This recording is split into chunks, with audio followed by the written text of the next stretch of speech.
بسم اللہ والحمد للہ والصلاة والسلام علی ابی القاسم محمد بن عبد اللہ خاتم النبیین استغفر اللہ۔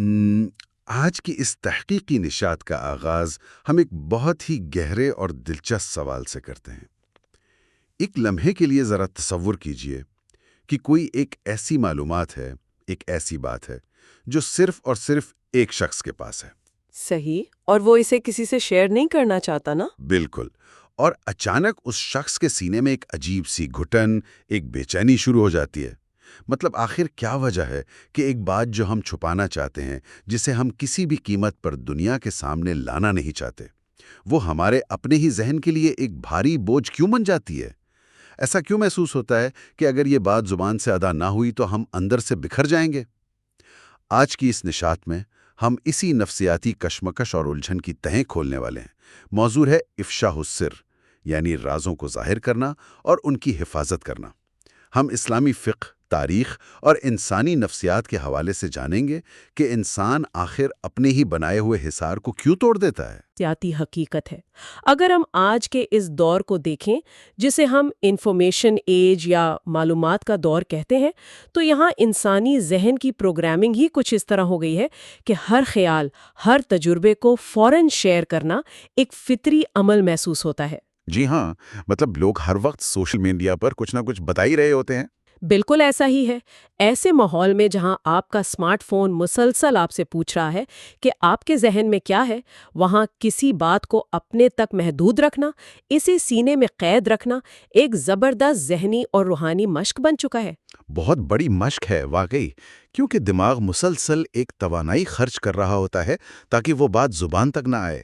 جی، اور یہی وہ مقام ہے جہاں ہمیں یہ سمجھنے کی ضرورت ہے کہ اس شور و غل میں ایک راز کی اصل حیثیت کیا ہے۔ تنقیدی سوچ کے لیے یہ سمجھنا بے حد ضروری ہے۔ صحیح بات ہے، لیکن اس سے پہلے کہ ہم ان محرکات کی طرف جائیں جو انسان کو اعتبار توڑنے پر مجبور کرتے ہیں، یہ سمجھنا بہت ضروری ہے کہ راز حقیقت میں ہے کیا۔ ہمارے آج کے ماخذ میں ایک نہایت خوبصورت اور بصیرت افروز عربی کہاوت کا ذکر ملتا ہے، اجعل ھذا فی وعاء غیر سرب، مطلب اپنے راز کو ایک ایسے برتن میں رکھو جس میں کوئی سوراخ نہ ہو۔ ارے واہ، یہ تو انسانی نفسیات کی بہترین عکاسی کر رہی ہے یہ تمثیل۔ ہے نا؟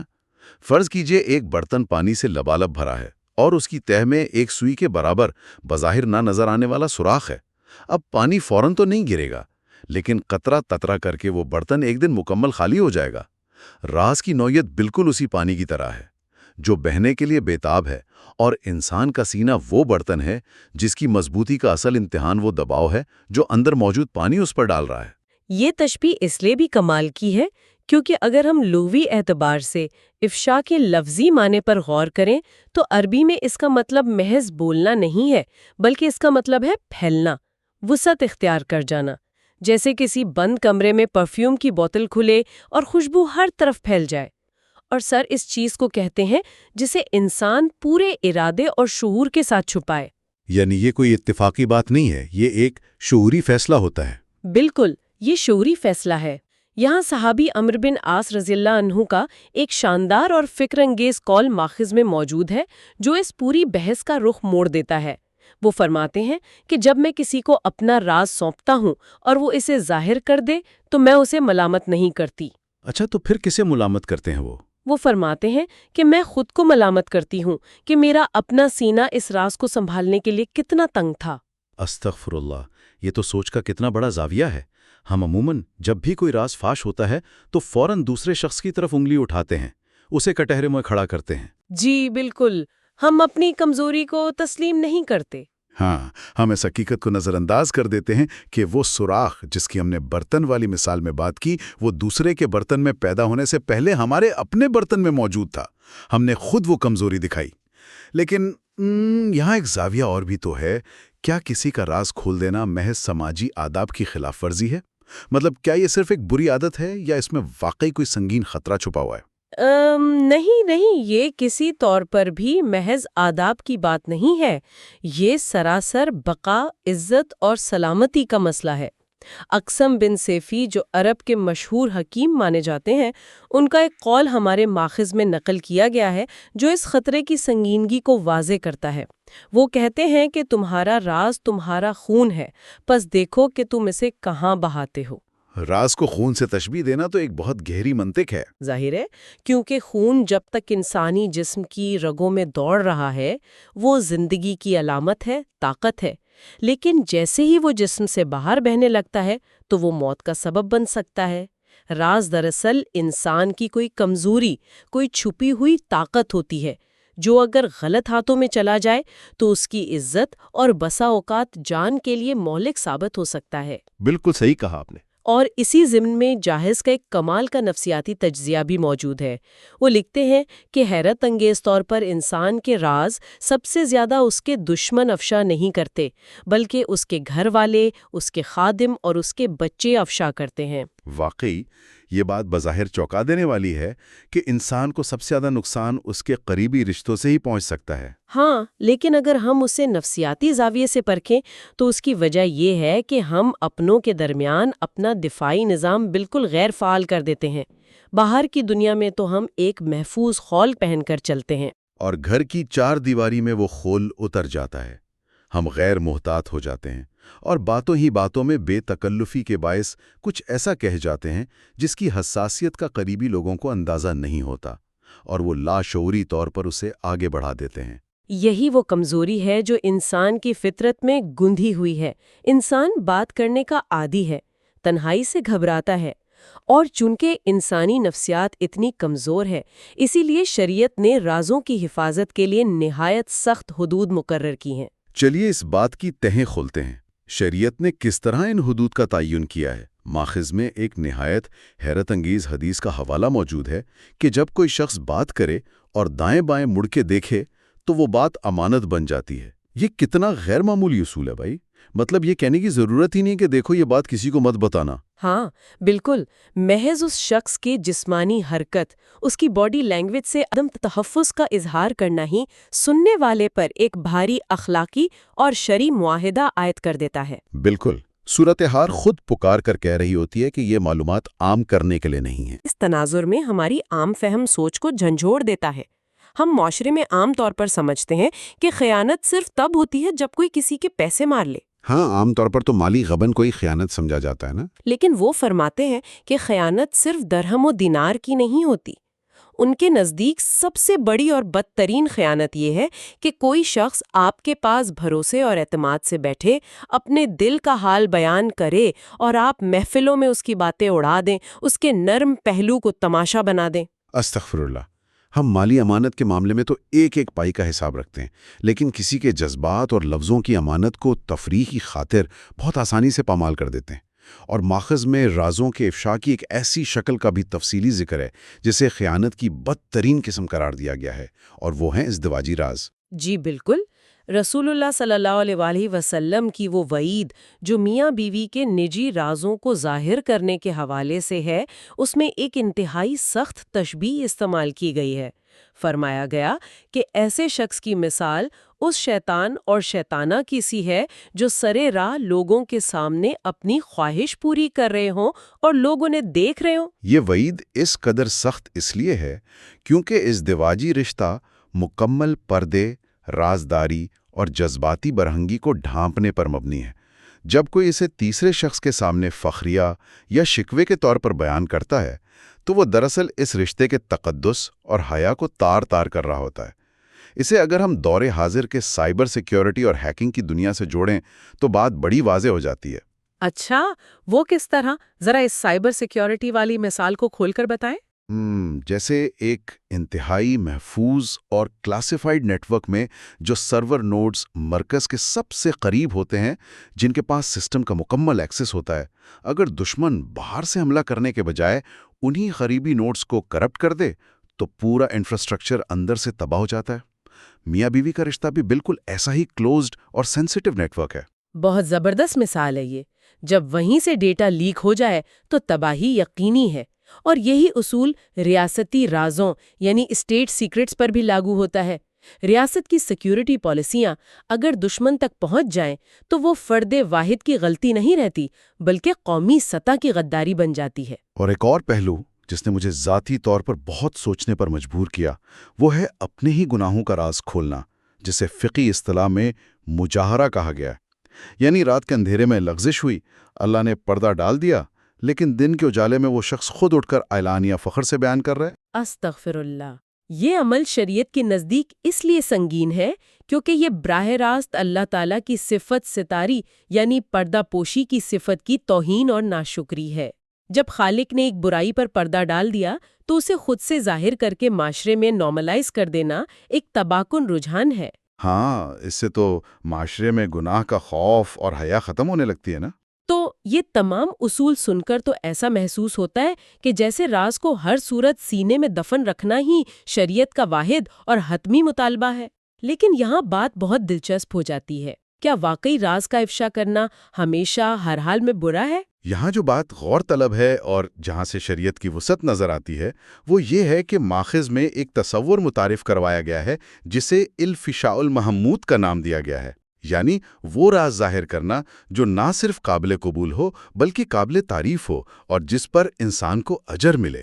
رکیں، کیا یہ ہماری پچھلی تمام باتوں سے متصادم نہیں؟ اگر اختم بن سیفی نے کہا ہے کہ راز ہمارا خون ہے تو ہم اسے کیوں بہائیں بھلا؟ پھر تو ہر شخص کو اپنی چغلی اور غیبت کے لیے ایک اخلاقی جواز مل جائے گا۔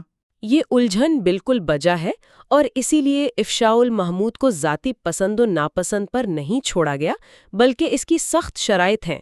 بنیادی اصول یہ ہے کہ جب کسی راز کے چھپانے سے معاشرے کا کوئی بڑا اجتماعی مفاد خطرے میں پڑ رہا ہو یا کسی بے گناہ پر ظلم ہو رہا ہو تو وہاں راز بتانا فرض ہو جاتا ہے۔ اس کی سب سے بڑی مثال عدالت میں گواہی دینا ہے۔ اچھا ہاں، اگر ایک شخص نے کسی کو چوری یا کوئی سنگین جرم کرتے دیکھا ہے اور وہ کہے کہ میں تو اس کا پردہ رکھوں گا، تو یہ دراصل مجرم کی پشت پناہی اور معاشرے کے ساتھ بدترین خیانت ہے۔ بالکل، وہاں تفصیلی معلومات فراہم کرنا انصاف کا تقاضا ہے۔ اسی طرح حزبہ کا تصور ہے، جہاں معاشرے کو فتنے سے بچانے کے لیے بات سامنے لانا ضروری ہے۔ قرآنی تاریخ کی مثالیں دیکھیں تو حضرت سلیمان علیہ السلام کے ہدہد کا واقعہ بڑا نمایاں ہے۔ ارے ہاں، ہدہد نے ملکہ بلقیس اور اس کی پوری قوم کو سورج کے سامنے سجدہ ریز دیکھا تھا۔ وہ اگر چاہتا تو خاموش رہ سکتا تھا نا، اسے کیا ضرورت تھی معلومات پہنچانے کی؟ لیکن اس نے اس شرک کا راز افشاں کیا کیونکہ اس کے نتیجے میں ایک پوری قوم تک حق کا پیغام پہنچا اور انہیں توحید کی ہدایت ملی۔ استغفر اللہ۔ اور ایک اور طاقتور مثال سورۃ القصص میں اس شخص کی ہے جس نے فرعون کی سازش کا راز جو بند کمروں میں تیار ہوئی تھی حضرت موسیٰ علیہ السلام کو بتا دیا۔ اگر وہ شخص رازداری کا لبادہ اوڑھ کر خاموش رہتا تو شاید تاریخ کچھ اور ہوتی۔ جی، ان مثالوں سے ثابت ہوتا ہے کہ ہر چیز کا فیصلہ اس کے حتمی نتیجے اور نیت کی بنیاد پر کیا جاتا ہے۔ جب کوئی راز کسی بڑے ظلم کا سبب بن رہا ہو تو اسے بروقت افشا کرنا ہی اصل امانت داری ہے۔ قانون یہ دیکھتا ہے کہ عمل ذاتی تسکین کے لیے کیا جا رہا ہے یا کسی بڑے نقصان کو ٹالنے کے لیے۔ ایک اور پہلو جو انسانی رشتوں کی نزاکت کو ظاہر کرتا ہے وہ یہ کہ جب انسان مر جاتا ہے تو کیا اس کے ساتھ ہی اس کے رازوں کا معاہدہ بھی منسوخ ہو جاتا ہے؟ مطلب کیا موت راز کی اہمیت کو ختم کر دیتی ہے؟ یہ ایک انتہائی حساس موڑ ہے۔ اس سوال کا جواب ہمیں حضرت عائشہ اور حضرت فاطمہ رضی اللہ عنہما کے اس تاریخی واقعے میں ملتا ہے۔ نبی کریم صلی اللہ علیہ وسلم کے وصال سے کچھ عرصہ قبل آپ صلی اللہ علیہ وسلم نے اپنی بیٹی حضرت فاطمہ کے کان میں سرگوشی کے انداز میں کوئی راز کی بات کہی جسے سن کر وہ رونے لگی، پھر تھوڑی دیر بعد ایک اور بات کہی جسے سن کر وہ ہنسنے لگی۔ ہاں، میں نے اس واقعے کے بارے میں پڑھا ہے۔ تو کیا انہوں نے وہ راز حضرت عائشہ کو فوراً بتا دیے تھے؟ نہیں، حضرت فاطمہ کا جواب ان کے کردار کی بلندی کی گواہی تھا۔ انہوں نے کہا کہ میں رسول اللہ صلی اللہ علیہ وسلم کی زندگی میں ان کا راز ہرگز افشا نہیں کروں گی، لیکن جب آپ صلی اللہ علیہ وسلم کا وصال ہو گیا تو پھر انہوں نے وہ راز ان کے سامنے کھول دیا۔ تو وہ دونوں راز درحقیقت تھے کیا اور ان کے پیچھے حکمت کیا تھی؟ پہلا راز جس پر وہ روئیں وہ یہ تھا کہ آپ صلی اللہ علیہ وسلم نے انہیں خبر دی کہ اس سال حضرت جبرائیل نے 2 بار قرآن کا دور کیا ہے اور میرا وقت رخصت قریب آ گیا ہے۔ ظاہر ہے یہ خبر ان کے لیے ایک زبردست صدمہ تھی۔ اور دوسرا راز جس پر وہ مسکرائیں وہ یہ تھا کہ آپ صلی اللہ علیہ وسلم نے فرمایا، اے فاطمہ، کیا تم اس پر راضی نہیں کہ تم جنت کی عورتوں کی سردار ہو اور میرے اہل بیت میں سب سے پہلے تم مجھ سے عامل ہوگی؟ سبحان اللہ، استغفر اللہ۔ فقہا اس واقعے سے جو اصول اخذ کرتے ہیں وہ یہ ہے کہ حضرت فاطمہ نے وہ راز آپ صلی اللہ علیہ وسلم کی حیات تک اس لیے سینے میں چھپائے رکھا کیونکہ اس وقت اس کے ظاہر ہونے سے وہ غم، وہ صدمہ تمام مسلمانوں کے لیے ناقابل برداشت اذیت کا باعث بنتا۔ بالکل صحیح سمجھا آپ نے۔ اور جب آپ صلی اللہ علیہ وسلم کا وصال ہو گیا تو وہ تکلیف دہ حقیقت ظاہر ہو چکی تھی، اس لیے اس راز کا وہ پہلو جس سے شدید غم جڑا تھا وہ ختم ہو گیا۔ تب جا کر اسے بیان کرنا جائز ہوا کیونکہ اس میں حضرت فاطمہ کی فضیلت کا پہلو بھی شامل تھا۔ تو گویا شرعی اصول یہ ہے کہ موت کے بعد بھی کسی کا راز اس وقت تک راز ہی رہتا ہے اور بیان کرنا حرام ہے اگر اس کے کھلنے سے مرنے والے کی عزت پر حرف آتا ہو، لیکن اگر اس میں کسی کی عظمت یا کوئی حق پوشیدہ ہو تو اسے متعلقہ افراد تک پہنچانا لازمی ہو جاتا ہے۔ جی بالکل، یہی اصول ہے۔ اب ذرا عملی اطلاق کی طرف آتے ہیں۔ یہ سمجھنا بے حد ضروری ہے کہ عملی دنیا میں قانون کی نظر میں کسی کے خلاف راز افشا کرنے کا جرم ثابت کیسے ہوتا ہے۔ ماخذ کے مطابق اس جرم کے ثابت ہونے کے لیے 2 بنیادی ارکان کا ایک ساتھ پایا جانا لازمی ہے۔ پہلا، مادی رکن، یعنی حقیقت میں کسی ایسے ٹھوس اور سچے راز کا موجود ہونا جس کا چھپانا مقصود تھا۔ اگر کوئی محض افواہ اڑاتا ہے تو وہ افشائے راز نہیں، بہتان ہے۔ اور دوسرا ہے مانوی رکن، یعنی یہ کام جان بوجھ کر پورے شعور اور ارادے کے ساتھ کیا گیا ہو۔ تو اس کا مطلب تو یہ ہوا کہ اگر کسی انسان سے غلطی سے منہ سے کوئی بات نکل گئی، یا وہ سچ مچ بھول گیا، یا پھر جان کے خطرے کی وجہ سے کسی نے زبردستی بات اگلوائی، تو کیا وہ گنہگار ٹھہرے گا؟ شریعت کا قانون انتہائی حقیقت پسندانہ ہے۔ اگر عمل، بھول، غلطی یا اکراہ یعنی زبردستی کی وجہ سے ہوا ہے تو اس کا مانوی رکن ٹوٹ جاتا ہے۔ ارادہ شامل نہ ہونے کی وجہ سے انسان گنہگار نہیں ٹھہرتا، لیکن اس کا مطلب یہ ہرگز نہیں کہ انسان لاپرواہ ہو جائے۔ یہی وہ اصل سوال ہے کہ آج کے دور میں جب ہم پر واٹس ایپ فارورڈز کا اور سوشل میڈیا ٹرینڈز کا ہمہ وقت دباؤ رہتا ہے تو ہم اپنے اندر اس امانت کو سنبھالنے کا ظرف کیسے پیدا کر سکتے ہیں؟ اس کا بڑا عملی حل سلف صالحین کے اقوال میں ملتا ہے۔ پہلی چیز تو یہ کہ ہر سنی سنائی بات آگے پھیلانے کی عادت پر قابو پانا چاہیے، اور دوسری بات دوسروں کی نجی زندگیوں میں بیجا تجسس کو مارنا ہوگا۔ حضرت علی رضی اللہ عنہ کا وہ تاریخی قول ہماری رہنمائی کرتا ہے کہ تمہارا راز تمہارا قیدی ہے، لیکن جب تم اسے زبان سے نکال دیتے ہو تو تم اس کے قیدی بن جاتے ہو۔ یہ کتنی طاقتور اور حقیقت پر مبنی تشبیہ ہے۔ جب تک کوئی بات ہمارے سینے میں دفن ہے، ہم مختار ہیں کہ اسے کب استعمال کرنا ہے، لیکن جیسے ہی الفاظ ہوا میں شامل ہوتے ہیں، وہ بات ہمیں کنٹرول کرنے لگتی ہے۔ ہم خوف کے مبتلا رہتے ہیں کہ اب کیا ہوگا۔ اور علمہ واردی نے بھی تو ایک بڑے سد سے پردہ اٹھایا ہے نا۔ جی ہاں، وہ نصیحت کرتے ہیں کہ اپنے راز بہت زیادہ لوگوں کو مت بتاؤ۔ انہوں نے دراصل جدید دور کی سماجی نفسیات کے تصور ڈیفیوژن آف رسپانسبلٹی کی صدیوں پہلے نشاندہی کر دی تھی۔ اچھا، یعنی جب کسی راز کے مخافظ زیادہ ہو جائیں تو وہ راز ضائع ہو جاتا ہے؟ بالکل، جب راز زیادہ لوگوں کو پتہ ہو تو ہر شخص کی نفسیاتی ذمہ داری تقسیم ہو کر کم ہو جاتی ہے۔ کل کو راز پھیلے تو ہر شخص بڑی معصومیت سے الزام دوسرے پہ ڈال دیتا ہے کہ بھئی میں نے تو نہیں بتایا۔ یہ بکھراؤ ہی راز کی موت ثابت ہوتا ہے۔ تو گویا آج کی اس پوری گفتگو اور مطالعے کا خلاصہ یہ ہے کہ راز محض چند الفاظ یا معلومات کے ٹکڑے نہیں ہیں۔ یہ ہمارے کردار کی مضبوطی، ہماری برداشت اور ایمانداری کا ایک خاموش لیکن سب سے بڑا امتحان ہے۔ بلا شبہ یہ انسان کے برداشت کی بہت بڑی آزمائش ہے۔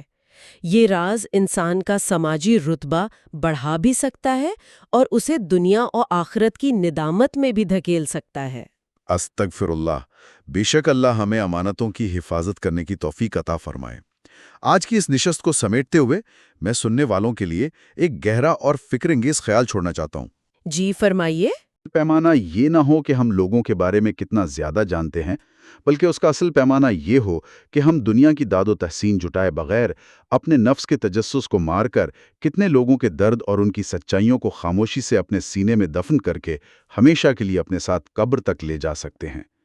اس گہرے سوال پر ضرور غور کیجیے گا۔ اس کے ساتھ ہی ہماری آج کی یہ تحقیقی نشست اپنے اختتام کو پہنچتی ہے۔ امید ہے اس مطالعے سے سوچنے کے کئی نئے زاویے کھلے ہوں گے۔ اللہ حافظ۔ اللہ حافظ۔